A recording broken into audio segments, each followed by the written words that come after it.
So I heard you just spent some money on some wheels. Let's protect them. What's going on, guys? It's your boy Carson here, back with a brand new video. And in today's video, we're talking about how to protect your brand new wheels with a wheel ceramic coating. Let's jump into it. Now, this is going to be a full guide for ceramic coating your wheels using Armor Detail Supply wheel ceramic coating. What makes a wheel ceramic coating different than just a regular ceramic coating?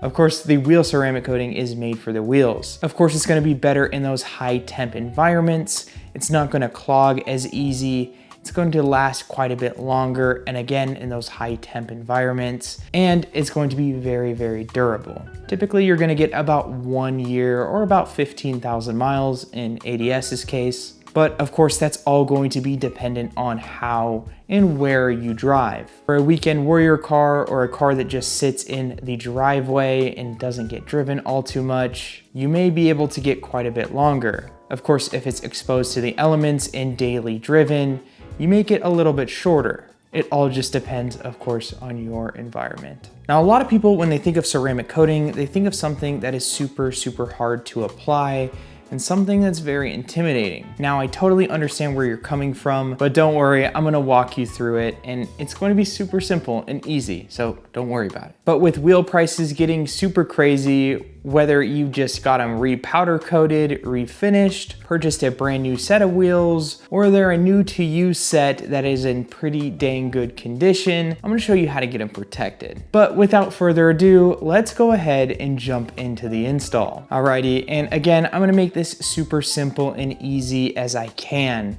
but we've gotta start with prep. Now, this is an optional step, but I'm going to show you guys how to do it anyways. I'm going to be putting on a semi-permanent tire dressing. Now, this is something, of course, that you don't have to put on every single time, maybe once or twice every couple months. So this is gonna take a little bit more prep, but it's definitely worth it. And personally, I like to do that, especially when I'm ceramic coating the wheels. For that, I'm going to prep the rubber with a very high strength stain remover. Now for that, I'm using a product called Kosh Chemie Ulex. Now Ulex is an adhesive and stain remover that's going to remove any of the browning or the blooming from the tires, any leftover tire dressing, or any of the nastiness that's left behind, maybe in these oils that are left on any of the tire, something that's going to prevent the tire dressing from sticking to the tire itself. It's going to let that tire dressing stick to it a lot easier,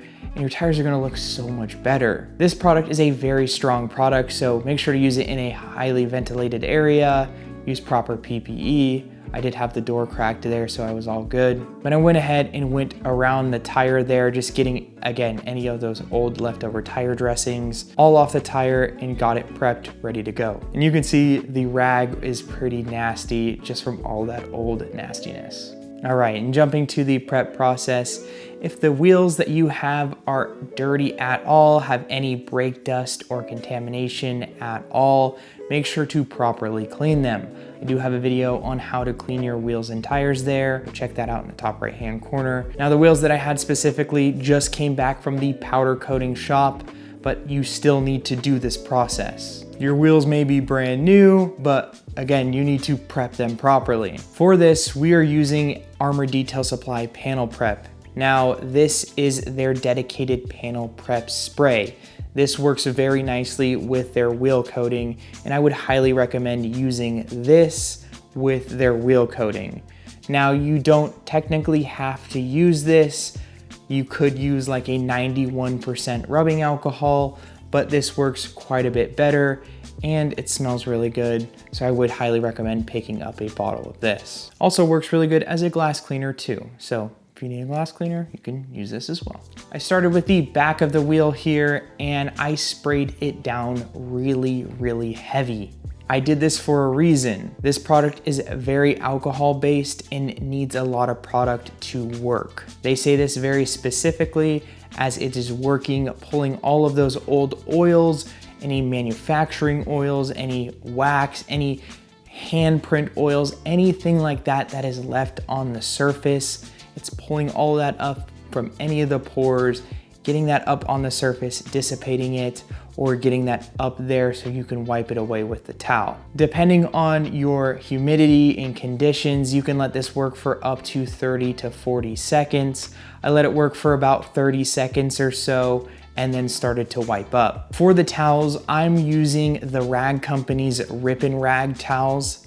These are a pearl blend towel, and they're basically like a blue shop towel, of course on steroids. You can use these towels for a ton of detailing needs aside from these, so picking up a box of these has multiple different uses. We're gonna use these later in the video as well, but these are great for picking up and getting these prepped. Perfect. With the barrel of the wheel all finished, let's jump over to the front side of the wheel. Of course, the center caps aren't on there as I did have the tires mounted. Another big thing that I did want to talk about before we get too far into the video is I highly recommend you go get your wheels mounted and balanced before you install the ceramic coating. Now, I know this can be tricky for a lot of people, as this could be their only set of wheels and they're putting them right on the car and they're very excited to put them on the car. If you can, I would recommend you wait. This process is only gonna take you an afternoon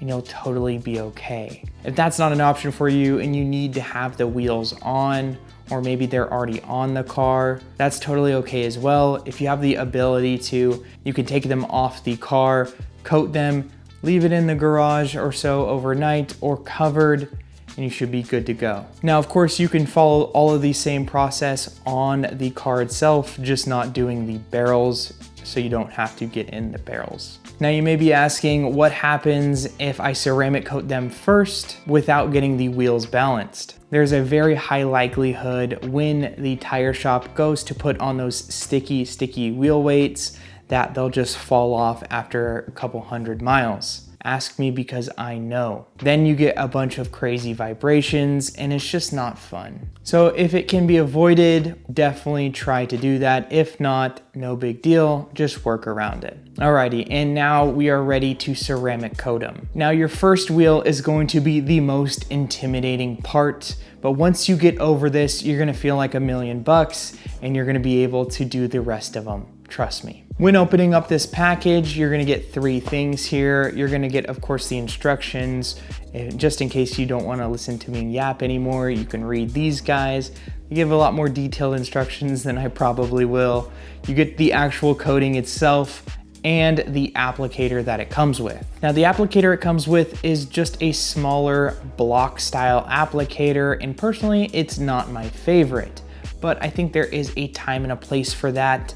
But I personally like using a small suede cloth, as I think you get a little bit more control there and it's a little bit easier to maneuver into those small, tighter to reach spots. Of course, you can still use that block applicator. It's definitely not gonna hurt anything, but if you wanna use that suede applicator, you're more than welcome to as well, or the block applicator, again, whatever you feel more comfortable with. I would highly recommend using the block applicator if they're very big, 20, 25 inch wheels or so, and they're not very complex. If they're a very complex, intricate wheel, highly recommend picking up a small pack of those suede applicators, and I'll throw those in the links in the description for you. But with the coating there, you're gonna wanna shake it here for about 30 seconds or so, getting everything nice and mixed together, because sometimes it can get a little bit funky from shipping. And of course, for demonstration purposes, I have the wheel on a wheel stand, so it's making my job quite a bit easier. But I always recommend finding a starting point if you can and identifying that. The most simple one and easy one that I can remember is using the valve stem. Again, if you have the ability to maneuver the wheel, use the valve stem there and use it kind of as a guide and split the wheel in half. If you're still intimidated or so, you can split the wheel in 4ths or so, heck, even 8ths if you'd like to. Now you've identified what you're gonna coat. Now it's time to do it. Now, using your applicator of choice, go ahead and load that guy up. Again, I'm using the suede applicator there, and I just put a little bit on the suede applicator, about just a little circle or so. If you're using the block applicator, you can load that guy up. You're gonna have to load it up quite a bit on the first round or so, and then once you've added quite a bit on the first round, you don't have to add a lot on the second or the next couple rounds as it is loaded up. Now you're gonna wipe in the coating, and you don't have to be super crazy about this. You're basically wiping it on, getting into those intricate areas, making sure that the coating is in the paint or in the powder coated finish itself. You don't need to dig it in there. You don't need to do tiny circles. You don't need to do anything crazy. You're just gonna want to make sure that it is on the surface. With this coating specifically, it does not matter if you push it in there, if you grind it in there, if you lightly skim over it. As long as it's on the wheel surface, it's going to have some sort of coating. Our next step here is going to be leveling, so you're gonna be taking most of that off anyways. So make sure you get a decent layer on every part of the wheel. If you've had these wheels for quite a while, if they've maybe been powder coated or refinished, you kind of know where the brake dust likes to hide or kind of where everything kind of sits in the corners. I always recommend to maybe over apply in those areas. Sometimes it helps a little bit more, but make sure you're kind of getting into the nooks and crannies there, especially if they're a very intricate wheel design. With that, I'm working on the outside of the wheel first and moving my way in, and then working into the lug nut holes. Now I'm using just one finger here and kind of inserting it into the lug nut holes, as those typically tend to get pretty dang dirty, even if you clean them super good, you prep them super good. That's just the nature of the beast. Congratulations, you ceramic coated the first half of the wheel. You're good, or quarter of the wheel, whatever you did, but you did it. Now you're gonna grab your first towel, and that first towel is the rip and rag. Now that is your leveling towel. You're gonna be using 2 towels in this segment. The first towel, you're going to want to get about 90 to 95% of the excess ceramic coating off. So what you're gonna do is take that towel and start wiping. With this coating, it's going to feel a little tacky at first and a little rough to get off. It's definitely going to feel like you did something wrong, but you did not. After you kind of break through that layer, it's gonna be super slick. So you're totally fine. Go ahead and get in there, get everything all nice and wiped up, and get all of that ceramic coating off the surface. I like using the blue rip and rags for this, as they do start to kind of change colors there to a darker blue. Once they start getting a little bit used up and start changing colors, that means I need to know, hey, I need to switch to a different side of the rip and rag. Alrighty, and that is all finished up, looking good. Our first towel is finished. Now we're gonna jump over into our second towel. Now our second towel is our insurance towel.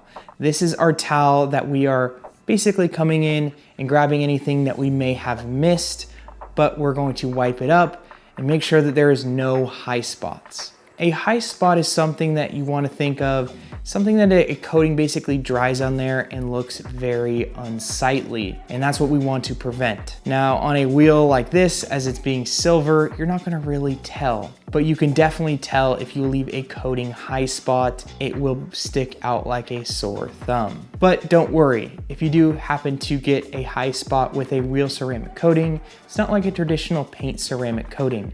It will fade with time and basically wear down.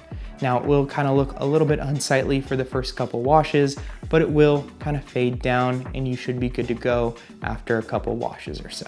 But we want to prevent that with the insurance towel. So we're going to do the same thing there, and we're using the Eagle 500 by the Rag Company. Now this towel is a little bit more pricey, but it is definitely worth it. Again, this is an insurance towel, so we want to make sure that there's nothing left. Now for this whole project, I used one of these towels.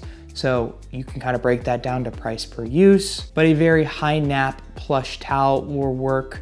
So make sure you're using something like that with very high fibers on there. So it kind of gets those fingers in there and kind of brushes on everything to make sure that there is no high spots. Now you're gonna repeat that for the other side of the wheel or the other 3/4 of the wheel, whatever you have left, and we'll switch to the back side of the wheel. Now again, if you're not coating the back side of the wheel, kind of forget about this, don't worry about it. But if you are, you're using the same thing. Kind of doing these same techniques as the last time. Have a starting point, you can use the valve stem again, just kind of go back and forth. The barrels are going to be what you want to focus on mainly, as that's where a lot of the brake dust is going to land. Now, one key tip here is do not worry about the hub face itself. If you do decide to ceramic coat that, at the end of the day, you are wasting ceramic coating and it's just going to be worn off by the time you put those wheels on and you mount them on your car. It's not going to do anything. All right, and you have one wheel done, 3 more to go, maybe 4 more to go if you have a full-size spare. Don't forget your center cap. Even if they are plastic, they will still accept the wheel ceramic coating. You don't want to forget those. Alrighty, and I've finished all the wheels on there, and so let's kind of jump back into the tire sealant we talked about a little bit earlier. Again, this was an optional thing that I decided to do, but some of you may be interested in it, so I wanted to kind of share that with you guys as well. With the tire sealant, it is as simple as applying that now and kind of letting it sit up and leveling it as needed. The tire sealants that I've got today on hand are Armor Detail Supply Ghost. That is currently my favorite, or this newer one that I've been trying is Adam's Graphene Tire Dressing, and I kind of wanted to give it a shot, kind of do some product testing myself. So I'm going to use that today and apply that down. Of course, you're just going to apply that like a standard tire dressing there, following the instructions that are on it itself. I went ahead and just touched up a few spots that I got on the wheel, but it was totally okay. Then I leveled the tire dressing because I like a little bit more of a satin finish. But we are looking good. The wheel and tire looks dang good. Now, I know it's not much of a difference, but I can definitely see a boost in gloss and visibility and definitely clarity in the entire thing. It just looks super completed and gives me a peace of mind knowing that it is going to be protected at least for a year or about 15,000 miles. Now, of course, jumping into some final thoughts, Armor Detail Supply does say about a year or 15,000 miles or so. And again, like we kind of talked about, that will depend on your situation. So make sure you take that in mind. There are a few other wheel ceramic coatings out there. This one is currently my favorite. Personally, I liked G-Technic's wheel ceramic coating as that's definitely a good bargain, but this one honestly has topped the cake for me. And finally, maintenance is going to matter. If you are somebody that takes your car to the track or doesn't really maintain your wheels and tires all too often and decide to ceramic coat your wheels and just leave them, you may not get a ton of life out of this. You want to make sure that you're staying on top of your weekly, bi-weekly, whatever it may be. Make sure everything is in tip-top shape. But that's really it, guys. I hope you did enjoy this video, this pretty in-depth video on how to ceramic coat your brand new wheels. If you did learn something or you appreciate this video and like detailing content or detailing car or anything like that adjacent stuff, make sure to press the like button and subscribe down below. I make a lot of content like this and I'd really appreciate any support that you do have to offer. Make sure to check out any of the products down in the description. They are affiliate links, and so they do give a small kickback to the channel to help continue to make videos like this. But thank you guys again for watching, and I will see you guys in the next video. I'm out. Peace.